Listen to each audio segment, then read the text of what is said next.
Les fonctions récursives sont des fonctions qui s'appellent elles-mêmes pendant leur exécution. Cependant, il y a des dangers associés à l'utilisation excessive de la récursivité, notamment le risque de débordement de pile, également appelé Stack Overflow.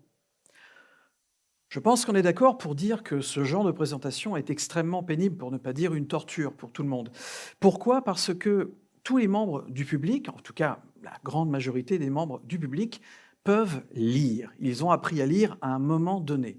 Donc si dans votre présentation, vous voulez passer des diapositives, des slides, comme disent les anglophones, et c'est le vocabulaire que je vais utiliser, eh bien ces slides doivent suggérer quelque chose, doivent appuyer votre discours, doivent évoquer quelque chose, mais surtout pas reprendre mot pour mot votre discours. Et si en plus, vous avez la très bonne idée de vous retourner et de lire la slide que vous êtes en train de projeter, c'est une double catastrophe parce que vous êtes en train de faire quelque chose que le public peut faire lui-même et est sans doute en train de faire lui-même. Bref, c'est vraiment un truc à ne pas faire.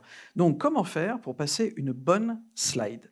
Eh bien, c'est pas si compliqué que ça. Tout d'abord, il faut toujours garder à l'esprit que le public est là pour vous écouter et que si jamais vous montez sur une scène et que vous tournez le dos au public, eh bien, c'est une marque de manque de respect. Vous ne respectez plus le public et ça, croyez-moi, il s'en rend très bien compte.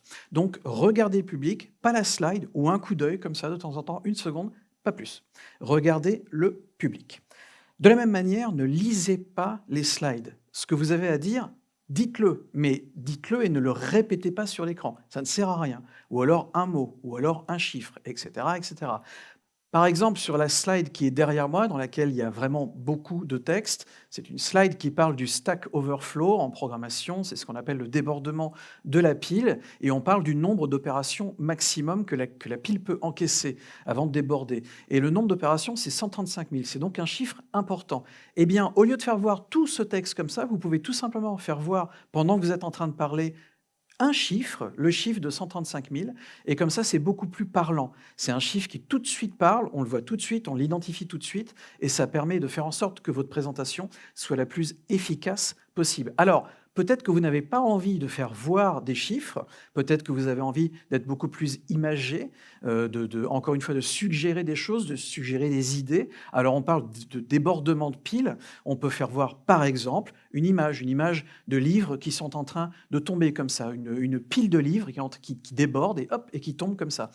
Autant d'idées, autant de possibilités pour, encore une fois, suggérer et soutenir ce que vous êtes en train de dire et évoquer des choses, mais surtout pas de remplacer, de me faire voir le texte complet de ce que vous êtes en train de dire et évidemment surtout pas de lire la slide. Encore une fois, le but du jeu, ce n'est pas d'ennuyer le public et si vous affichez le texte complet de ce que vous êtes en train de dire, vous pouvez être sûr d'une chose, votre public va s'endormir.